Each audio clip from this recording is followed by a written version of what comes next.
What's going on, everybody? Welcome back to another edition of the Scorching Hot Podcast. I am your host, Dylan Delaney. Today I have with me David Furtado from Tailgate Sports. Welcome. How you doing?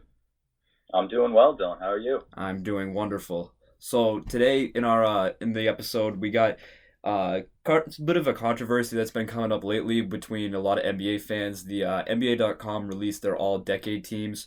Their all-decade first, second, third teams basically compiled a list of the best players of this past 10 years in the NBA. A lot of people have been outraged over, who's been on what team, most specifically, Kobe Bryant making the third team, uh, guys like Carmelo Anthony, Blake Griffin making the second team, and then they have the official first team of Kevin Durant, LeBron, Steph Curry, Kawhi Leonard, and James Harden. So today we're gonna break down our choices for our own all-decade teams, and we're gonna compare them and make our cases for who's on what team. So first of all, what do you think of the official ones that were given out by the NBA.com? Do you see like a lot of things that you're disagreeing with, agreeing with? Just give me your general take on what those ones are like. I saw a lot of stuff I disagree with. Most notably, probably Giannis on any of the teams because he's been good for 2 years, and I feel like that's just not enough, especially with literally been the last 2 years. I feel like that's some like recency bias there. Other than that, I mean, Kobe I thought was pretty appropriate on the third team, mostly just out of like respect to Kobe for being Kobe.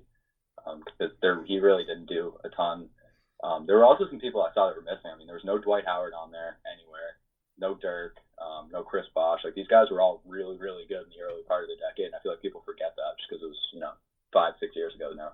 That's very true. I have that. I definitely agree with a lot of those only because they were, especially guys like Dwight Howard. When we talk about a guy like him, he was easily considered one of the top three NBA players, probably. Right with Kobe Bryant and LeBron James right in the beginning of this decade, especially after coming off that championship season with the Magic. And he also did have the accolades. It was just basically as soon as he left Orlando, his career kind of fell off. But even by the standards of falling off, he was still a good NBA player. He was still averaging about like 20 and 12, 17 and 11 with teams like Houston, Atlanta, even the one year with the Lakers, etc. He was still a decent NBA player and stuff like that. I'll talk more about him when I get into later on to my list. I'll start things off with just a couple members of my first team. I'm going to go with Leandro Barbosa, Tyler Eulis, Kyle Singler, Kendrick Perkins, and Dragon Bender as my first team. With my head coach of Derek Fisher because that's just the best team really I can think of when it comes to pen and paper.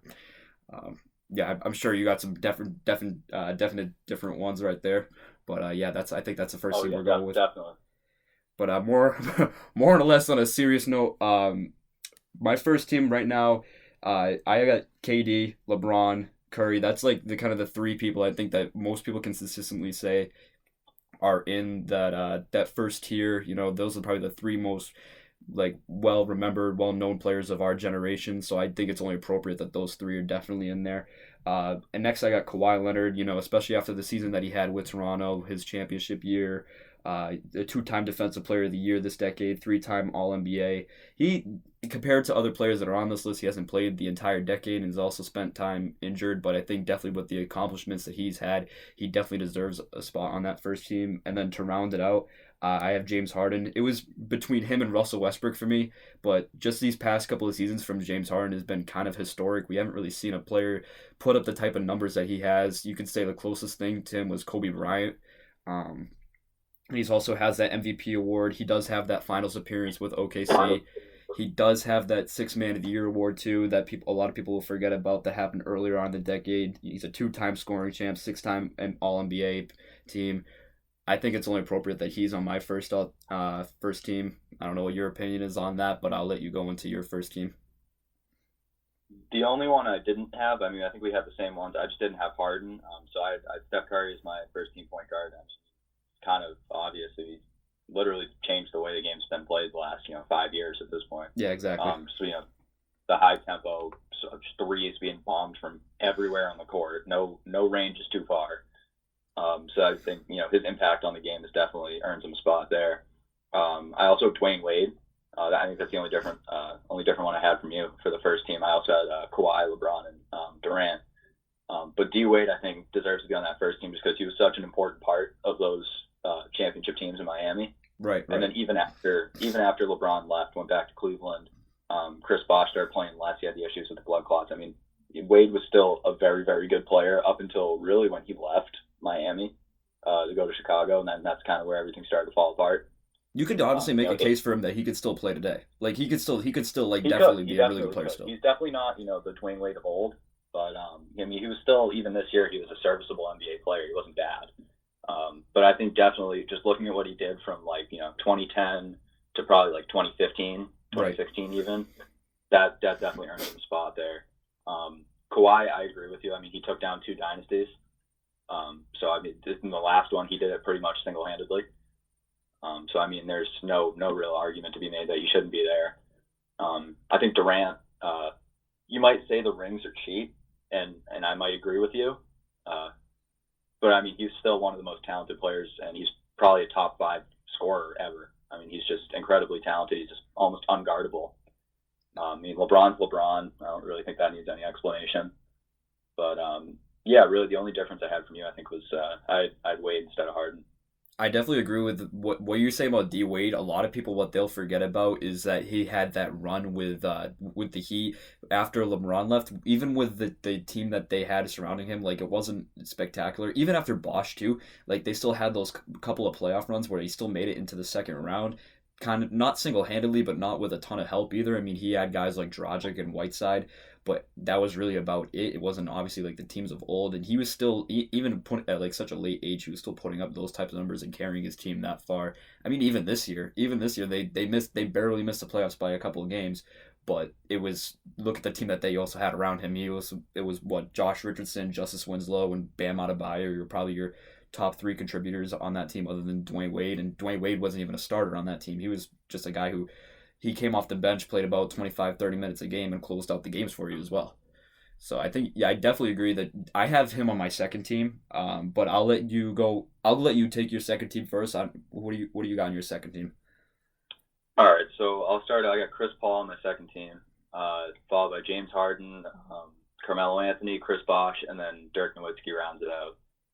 So basically, I mean, Chris Paul, if you gave him a championship, I think he'd be widely considered one of the greatest point guards ever. Yep. I think he's a title short of that. He's just been so good for so long, and he's been able to play with all sorts of different types of players. Guys who need the ball, guys who don't need the ball. He's kind of proven he can do a little bit of everything. Mm-hmm. And so I mean, that's why I have him on the second team. James Harden, like you said, you can't argue with the fact that he's the best scorer in the league right now, and he's been the best scorer in the league for probably the last 5 years. Mm-hmm. I mean, the guy's just a walking bucket. He can score from anywhere on the court. The only knock against him is really just the fact that he kind of folds in the playoffs. Fair. He's never there to do anything. I'm going to interrupt you for a sec, though, because at the same time, my only thing for James Harden is he could technically be in the, if it wasn't for a CP3 injury, he could be in the finals again last year, or not last year, but 2 years ago, where they went to that 7 games and that whole 27 missed threes in a row happened and they kind of choked. But definitely, I get where you're coming from. I put that more on Harden than I do on Chris Paul, because I mean, Chris Paul had them in the position to win that series. Right. Yeah. When Chris Paul goes down, and now it's like, okay, James, win us one game. That's all you have to do. Win one game at home. Game 7 at home. Yeah. Exactly. Win a game at home, and he completely fell apart, and the whole team fell apart. But he's the guy who's got to set the tone. Exactly. Especially as a MVP candidate. Yeah. Melo, I think deserves to be on there. I mean, he's just phenomenal. One of the better scorers. And it was definitely, he's more in the earlier part of the decade, obviously, the time with the Knicks. I mean, he was still, a top 10 player in the league at that point. Right.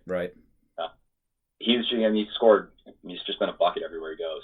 Exactly. So I think you got to put him on there, multiple-time All-Star. Chris Bosh, the forgotten member of the Miami Big Three. I feel like people just throw him in there. He's like, oh, well, whatever, he wasn't that good. Like, he was really good. Multiple-time All-Star. I mean, if it weren't for the blood clots in his legs, I think he would have been better for longer. That's true. He would have been able to play in that time with Wade after LeBron left. Instead, his career kind of fell off. And then rounding it out with Dirk, he carried that 2011 team, the Mavs, to the finals, and then won it. Mm-hmm. So I mean, you have to put him on there, even though he wasn't he kind of fell off the cliff. He got old age. Time caught up to him last few years. But I mean, the beginning part of the decade, he was good. He was still, that like borderline 2 All-Star caliber player, and he absolutely carried that team in 2011. So no doubt in my mind he should be on one of these teams. So I had him on the second. Absolutely, especially with Bosh, they don't win that second championship against the Spurs. They don't win that without Chris Bosh, especially with that clutch final rebound where he kicks out to Allen. They don't win arguably either of their championships without Chris Bosh. Maybe not exactly without the Thunder, but definitely the one against the Spurs where they have to face up against guys like Kawhi and Tim Duncan. There's no way they win that without Chris Bosh. I completely agree. If it wasn't for those injuries, he'd still definitely be. He'd probably still be getting buckets in the NBA today. He definitely would still be playing. I mean, I feel terrible for the guy because it's not even like something that you can prevent. I mean, he literally just had blood clots in his legs, and that was like an issue. Whether they move around or something like that, it was some big health issue. I don't know. I'm not a doctor. I have no idea. Right. I mean, it was definitely an unfortunate set of circumstances that made him hang it up. But right, exactly. He was such an important part of those teams in the early part of the decade. Mm-hmm. I completely agree with you. So for my second team, I kick off with Russell Westbrook. I mean, the stats are really there to show 8-time All-NBA. He had that finals appearance with the Thunder earlier on in the decade. He set that triple-double record in 2016. He's averaged a triple-double for the last 3 seasons. I mean, he's been one of the best players in our generation as well. He just, he's got that kind of same baggage as James Harden. He can't win by himself. He's too much of he's not the best teammate in the world.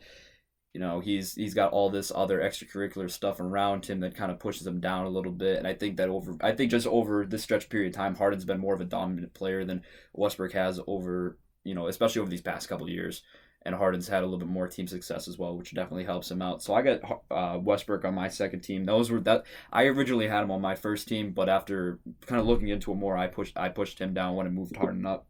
So along with that, I did agree. I had CP3 on my team, but I also had another member of that Lob City team was Blake Griffin. I put him on my second team.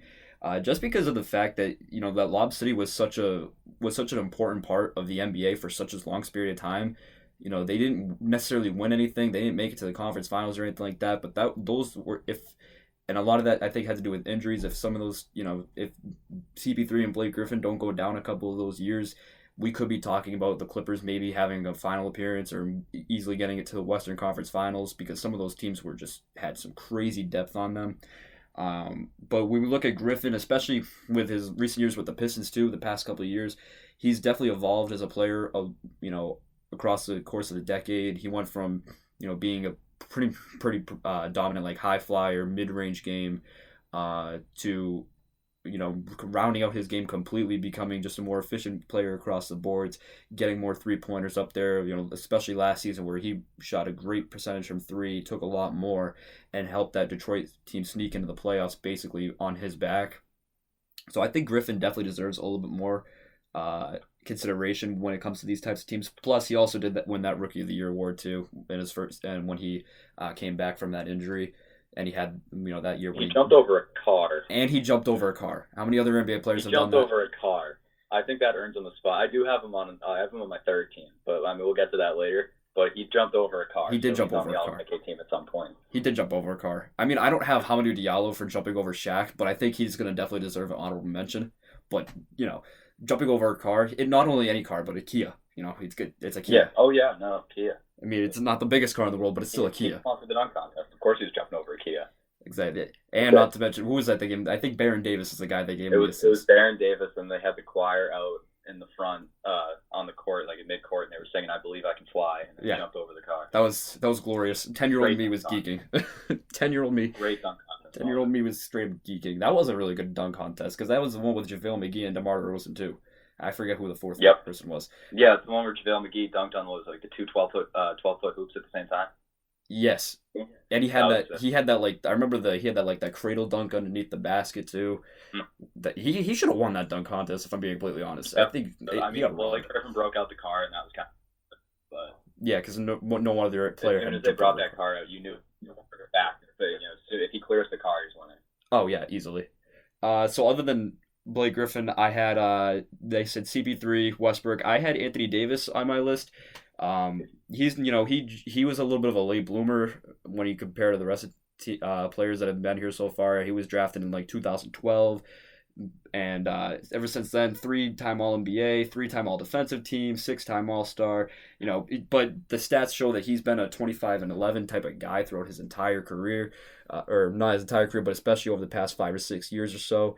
The Pelicans haven't had a ton of success. He's only made it to the playoffs twice, but I don't think that's really a testament of him. I think that's more of a testament of who they've put around him for some of the years and some of the coaching that they've had. That I don't think that some of the styles fit along with Anthony Davis. Bench depth over recently the past couple of years, they've had absolutely zero bench. I mean, if you take a look at what they had the last year, Drew Holiday, Mirotic, Randall, Davis, Etuan Moore. I mean, that's a good starting five, but then you have zero bench afterwards, and that's going to completely derail your team. But aside from the playoff experience, I mean, he's been probably the best big man over the span of the decade. Just if we're talking about numbers wise, at least, I mean, a couple of years he's been putting up like 28 and 13, 28 and 12. He's always up at the league leader in blocks. He's always been one of the best defensive players consistently. So I think that, when we're talking about big men, since we're transforming into more of a 3-heavy league, big men don't really get that. There's not a whole lot of big men that have put up like that type of numbers that he has over the past decade or so. That's why I have him on my second team, and then I also have D Wade on my second team as well. Kind of for the same reason. I originally had Paul George on my second team, but then I moved things around, put D Wade there. Like we were talking about before, the stats obviously and the accolades appear for themselves. The 8-time All Stars, 3-time All NBA. 2-time championship, made it to the finals 4 straight times, and like we were saying before, he also led those mediocre Heat teams back to the playoffs, had a couple of really good playoff series. One that really sticks in my mind is the one against Purple Shirt Guy in the not the Chicago Bulls, the Charlotte Hornets, where he basically took over that late game scenario and sent them home. So I think that he definitely should be up there. Obviously, he's wasn't the player that of old that he used to be, but he was still a really, really good player that hit a lot of clutch shots, still put up those good stat lines, and it definitely helped his team get a couple more wins along the way. Yeah, he was the only one, honestly, that I would say that I disagree with. And it's not like a dude, you're an idiot. It's more just like I have a different opinion on it. Would be Davis. And I know you were talking about how they didn't really surround him with much, which is true. But he also had that year. He had that full year with Boogie Cousins, and they had Rondo on the team, who obviously isn't the best scoring guard, but he's probably one of the best distributors in the league. Mm-hmm. And they still, did they get out of the first round that year? Like, that was one of those, like, that was the team that should have won at least a round. Yes, that was a team I think they made it to the second round, but I think Cousins got hurt in the middle of that season, if I'm right. I thought Cousins got hurt the season after, because I thought they played a year and a half together. And then Cousins they played I remember because he got traded at the deadline. They played half of the season together, and then I don't think they made the playoffs that year. That was the year they didn't make the playoffs. That's kind of where I'm iffy on him, because he does have the regular season. He's a great scorer, great rebounder, plays defense. He does everything well. I just don't know when you're looking at guys, like all-time great players. Some of these guys on this list, and you kind of like, I don't know. Maybe I'm just like factoring the playoffs and championships into it too much, but I kind of want to have at least some type of playoff success, even if it's just a little bit, like a couple series wins here and there. And I just don't. AD just doesn't have it yet, right? And I'm sure he'll get it this year and in the coming years with the Lakers, right. But so maybe if we make this list again, next year, like this time next year, and we look back at this decade, maybe it's a different story, because who knows? Maybe he has a ring at that point. Exactly, you never know. Yeah. The way I look at it is definitely the rings definitely do help though. When we're talking about the consideration, the rings definitely I definitely agree with you on that. When we're talking especially with longevity, people are gonna remember if you have a ring, if you've made it to the finals, what your playoff success does look like. I agree with you on that. Right. So I'll jump into my third team if you want. Yeah, go right ahead. All right, yeah. So I'll jump into my third team now. So I've Westbrook on it. Like you said, the averaging a triple-double over the last 2 or 3 seasons. It's incredible just what he's been able to do on just an all-around complete game. And I have him down a little bit just because he does kind of have that stigma. He's a hard guy to play with. he's made the one finals, but that's about it. He can't really win. He can't win on his own. So that's kind of why I have him down there. But obviously, he's got to be here somewhere on one of the lists, just because of the stats, and he's averaged the triple double. He has the MVP, all that stuff. I put Kobe on my third team, mostly just out of respect to Kobe. So that might just be a little like a biased choice. I guess we could count the 2009-2010 season as this decade because he won the championship that year, technically in 2010. Right. So I guess we could count that. It's a little bit of a stretch, but I guess we could count that. Yeah. I have Kobe there, but he definitely did start to decline very quickly and really just kind of fell off after that Achilles, and that was the end. But I mean, it's just kind of a nod to everything he did. Yeah, that's definitely fair. Especially in the last 3 years of the prior decade. He was in the finals 3 years in a row. Right. And won. Actually, it was 4 years in a row, right? Something like that. 3 years, yeah. It was, he won every year from the 08, 09, 2010. He won 2 out of the 3. Yeah, so because he faced the Celtics, the Magic, and the Celtics again. Yeah. Yeah. Yeah, so, he's on there for me. Next up on the list, I actually have this kind of my boldest choice, I guess I would say. I put Ray Allen on my third team, and I told you that last night, and you were kind of taken aback by that. So here's my reasoning for Ray Allen. He broke the all-time three-point record. He broke Reggie Miller's record in 2011. Okay. He won a championship with the Heat in 2013. So he's got a ring, and he broke an all-time record. Fair. In the decade. So that alone puts him on the list for me. That's 2 major accomplishments. And he probably hit the biggest shot of that 2013 finals. Oh, easily. Actually, probably he did hit the biggest shot of the 2013 finals. Yeah, arguably one of the biggest shots of the decade. Yeah. So that's definitely, he's got to be on there for me. I put Blake Griffin on my third team. As you said, he's been so solid for so long. He was definitely, the star for the most part of those Lob City teams, which wildly underachieved, due to injuries and other stuff. Right. It's definitely a big what if in the history of the league as far as teams go. Yeah. What if they all stayed healthy, stuff like that? What if this one small thing went differently, but they were a wagon, for lack of a better term. And just real quick, if you look back on this decade, you have so many different what ifs with so many different teams. I think each team has their own specific just what if. That's how crazy this decade's been as far as player movement. Absolutely. I mean, I think you can even go. So I'm a Celtics fan, so I'll use the Celtics as an example. What if KG doesn't blow out his knee? What if Perk doesn't blow out his knee in the 2010 finals? They probably win that finals. Yeah. I think so. I mean, you could look at the Celtics. I mean, they barring injuries, if Garnett and Perkins didn't get hurt, they probably have 3 rings in a row. They probably win, 08, 09, and 2010. Mm-hmm. You could look at the Trailblazers, Greg Oden, LaMarcus Aldridge, and Brandon Roy. 2 guys just wildly injury prone. Yes. And that kind of ruined that. Yes. It could have been a really, really great team. Brandon Roy was a but back to my all-time team. The last player I had on my third team was Dwight Howard. And, I mean, like you said, he is just an absolute beast. I mean, he averaged about 20 and 12 from 2010 to 2014. He was an all-star every year. And he was, I feel like, the game just kind of passed him by. Mm-hmm. He just didn't adapt. He didn't adapt to, the faster pace, the small ball, that kind of just, it phased him out. Because he's just the traditional back to the basket, defensive-minded big man. Right. And, the game just didn't, it was going away from that, and he just didn't keep up. Whether, that's really kind of his fault, but not really. I mean, he can't help that he's 7 feet tall. Yeah, that's true. You can't really shrink yourself. He never did adapt to the game in the sense that he never picked up a jump shot. He was always, had to play, 5 feet from the rim. But I feel like people forget how good he was in his prime. Absolutely. I'll go on to my team right now because I'll agree with you. I did have Dwight Howard on my third team as well. Just because basically for the same reason you did. I mean, I think that a lot of the especially in recent years, just stuff like injuries have caught up to him. He's not the prototypical center that you want in the league anymore. If you're going to be a big man now, you got to shoot threes. You got to be able to space the floor, run the court.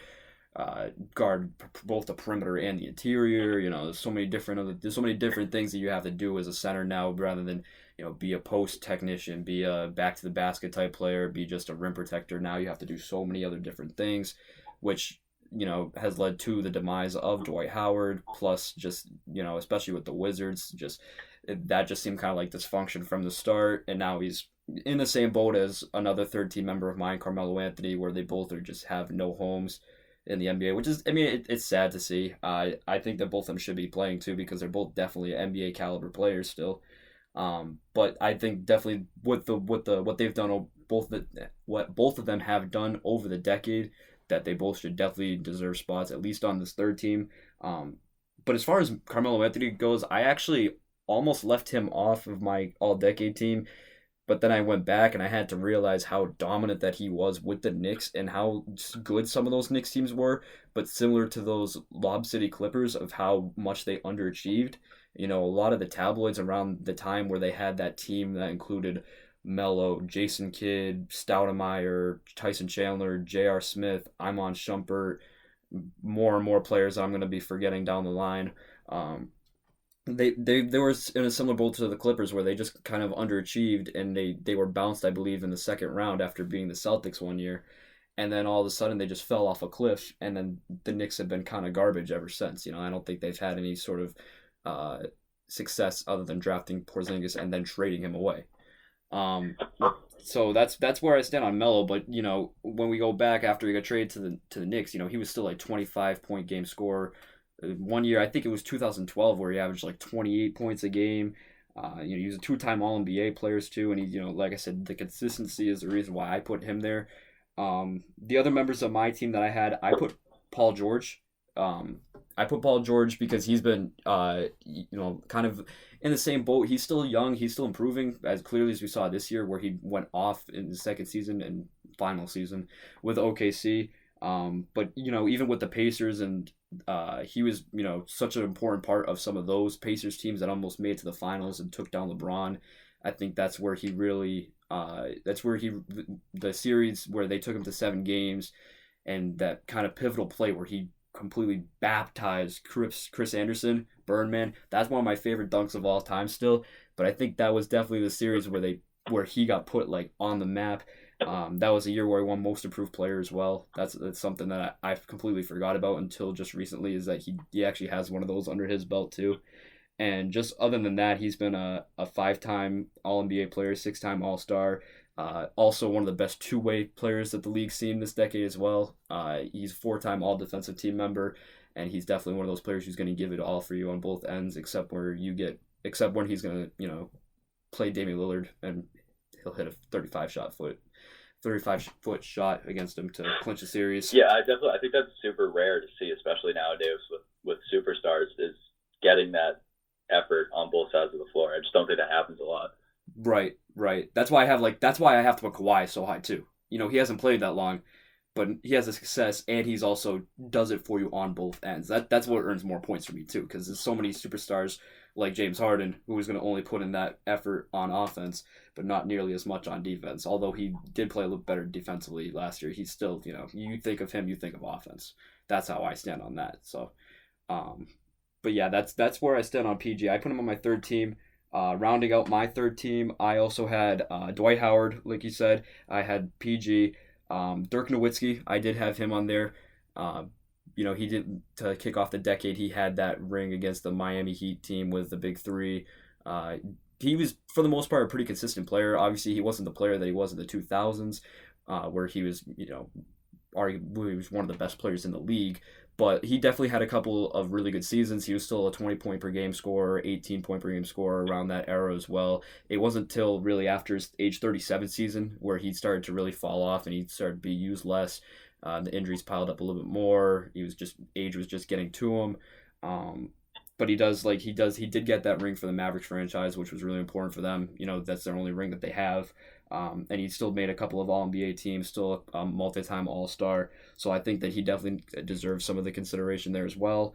And then rounding out this, I had LaMarcus Aldridge as my last member, just because I think he's literally Mr. Consistent. I think pretty much every single year he's putting up like the same exact stats, 20 and 10, Uh, Mid-range god. He leads the league almost every single year in like 2-pointers made, especially from mid-range distance.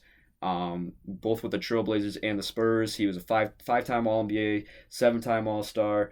And he was, like I said, just consistency. He rarely has ever gotten hurt this decade. He misses a couple games here and there every year, but for the most part, he gives you the same exact play, the same exact stats every single year throughout the past 10 years. So I think that, I was a little bit surprised when the NBA actually put him on their own all-decade team, because I just figured, a guy like him, he doesn't really get a lot of consideration by the national media as one of the better big men in the league. A lot of teams and a lot of fans, I think, forget about him when they think of like the best big man, because you got guys like Embiid, Jokic, DeMarcus Cousins for a long stretch of time, Anthony Davis, like we mentioned earlier, and a lot of people tend to forget how good and how dominant LaMarcus Aldridge has been for that stretch of time. Although he hasn't, it doesn't necessarily translate to playoff success, because he hasn't, I don't think, made it out of the second round yet. But he's been there pretty much every single year he's been in the league. So that's where I stand with Aldridge. So really, from one of my glaring omissions is Kobe. I didn't put him on any of my teams. If I was considering the 2009-2010 season, I probably would have snuck him on the third team. But I wasn't really. The way I think of it, I started it with the 2010-11 season and ended it with this year. So I kind of excluded that year. So that's the way you should have done it. You just made a little stretch to put Kobe on there. Yeah. Sound like Kobe. And because I was talking, and I was watching this thing on First Take the other day where Max Kellerman was talking about Kobe. I don't know if you saw this as well. And he had labeled him on the All-NBA worst team because of how much damage he did to that Lakers organization. So I don't know what your take is on that, but I disagree with that, but I don't think that he should be on the All-Decade team by any means as well, just simply because, similar to the same reason why I don't have a player like Giannis Antetokounmpo on my team, is because he was really good for a couple of years. Then injuries started piling up. Then though he had those couple of years where he was basically the only guy on the team taking the shots. He shot very, very inefficiently. The Lakers weren't producing any sort of wins whatsoever, and then he kind of just retired. So that's where I see it, but I don't think he should be on the worst team by any means as well. I don't know what your take is on that, but I don't think that the all-decade worst team is something that should be associated with Kobe Bryant's name. Definitely not. I disagree with Kellerman on that. But he does have a point in the sense that he did kind of fall off after the decade right. Began. That 2010-2011 season. It was pretty much all downhill from there. He started to get a little older, a little slower. I believe he had the torn Achilles after 2010. It was after he won his last championship. And he was garbage after that. He was so washed. And like you said, you kind of alluded to it. He just didn't know when to hang it up. Right. And he just wouldn't accept that he wasn't, Kobe Bryant anymore. Right. Kept trying to shoot. He was Kobe Bryant, and he just wasn't hitting shots anymore. It did hurt the team. It led to some really rough years for the Lakers that they're just starting to recover from. Right. Yeah, they have basically after the Dwight Howard era. It was after the Dwight Howard era where everything just kind of went downhill. Right, exactly. That 1 year. Yeah, because they got Dwight Howard, they got Steve Nash. They thought they were loaded up for another few few championship runs, and that was not the case by any means. Absolutely not. And then they just kind of both Nash, or not Nash, but Howard left that next season. Nash was just still injured, unfortunately, and then the Lakers, then they started tanking, and then they started losing a lot of games, and then that's how that went. What were some of your honorable mentions? Some of the players that you were thinking about putting on the list, but you couldn't do it, or some players that you think that definitely should be given consideration, just not just doesn't have the longevity enough to be on this list. Yeah, so some guys that just missed for me. First would be Tim Duncan. Definitely Tim Duncan for me. He was, such an important part of those Spurs teams, especially, the two that were in the finals in back-to-back years, and 2013, 2014 against Miami. Right. So he's got to be on there. I had LaMarcus Aldridge here as an honorable mention. I agree, he's a super undervalued big. He's just, he's steady every season. Exactly what you're getting, night in, night out from him. Mm-hmm. And Paul George as well. I had as an honorable mention. For a lot of the same reasons you had him on your third team, or yeah, you had him on your third team. He's just such a talented player. Gives you everything he's got on both sides of the floor at all times. But I just didn't I ran out of room for him, to be honest. Right. It wasn't necessarily anything he's done or didn't do.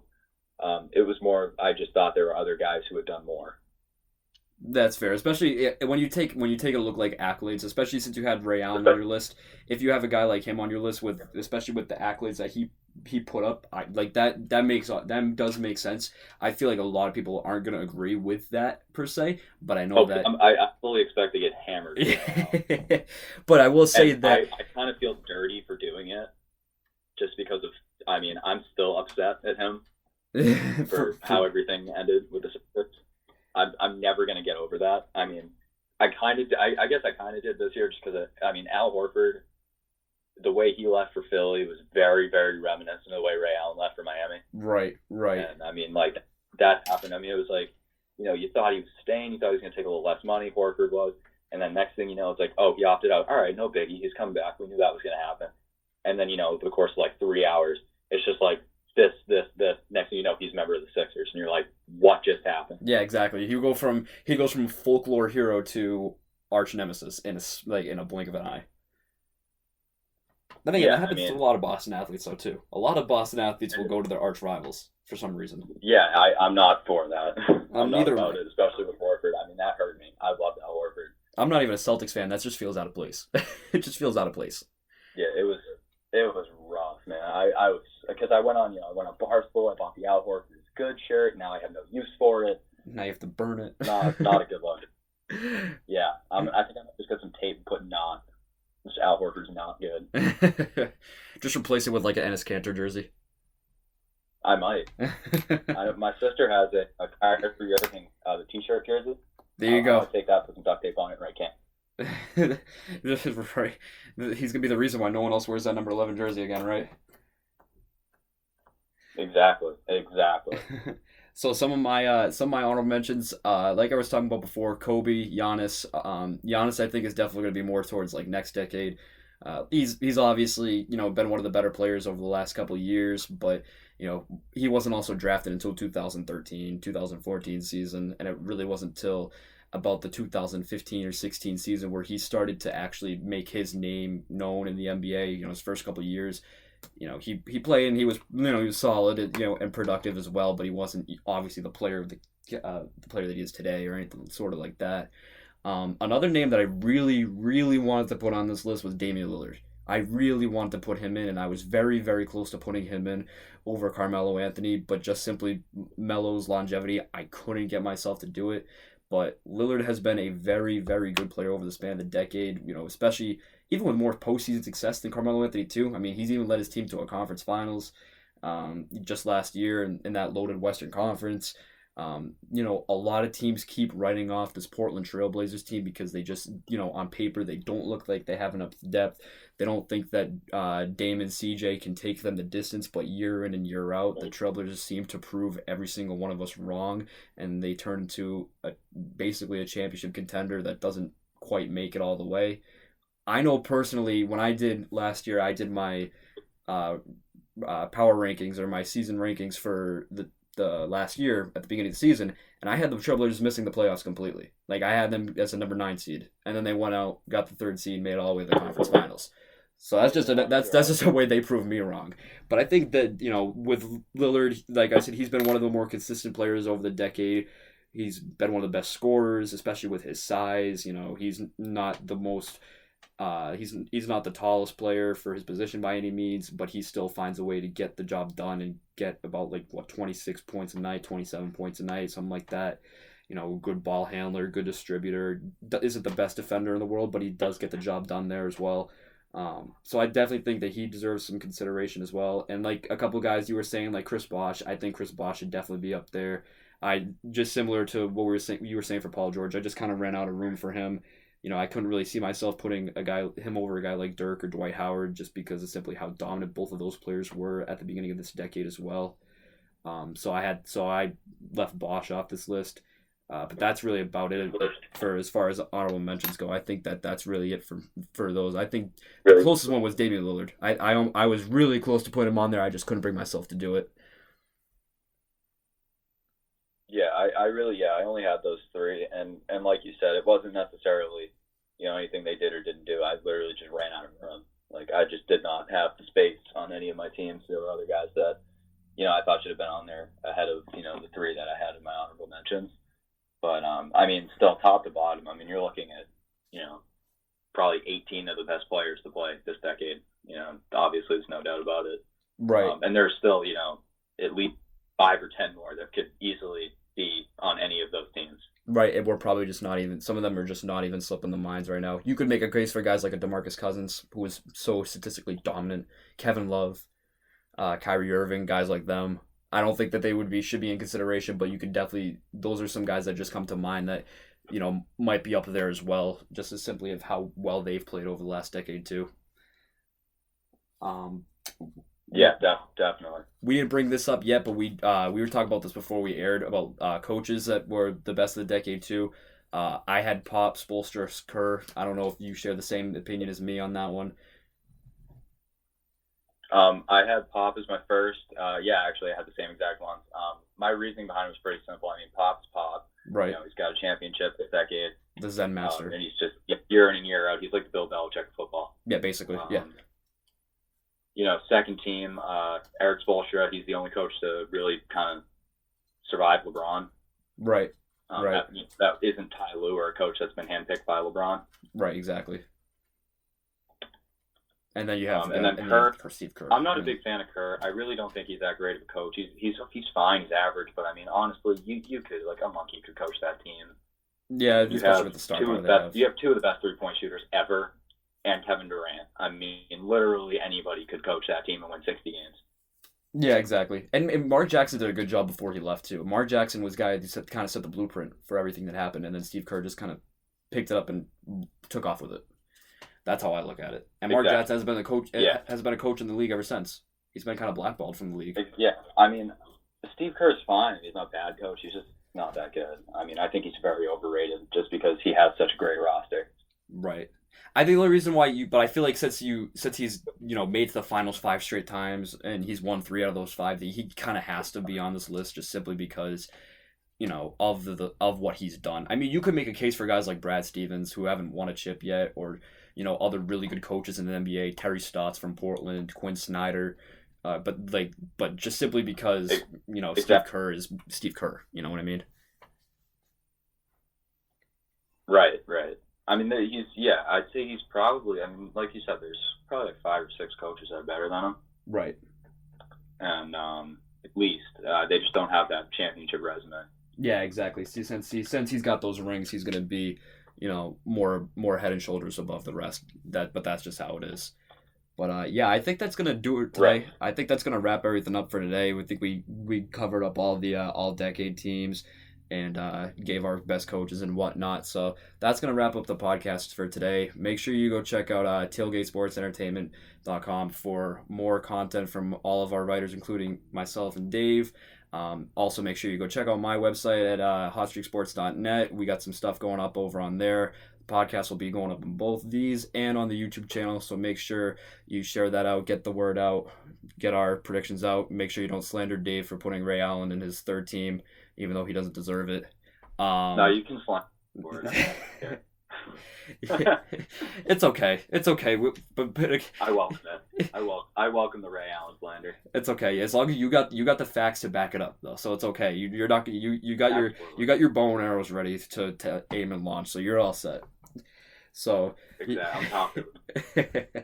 So yeah, that's gonna do it for us today. Like I said, thanks for watching. Go make sure you check out all those contents at the of the sites I was saying before. I'll leave the links in the description for those. And until next time, thanks for watching.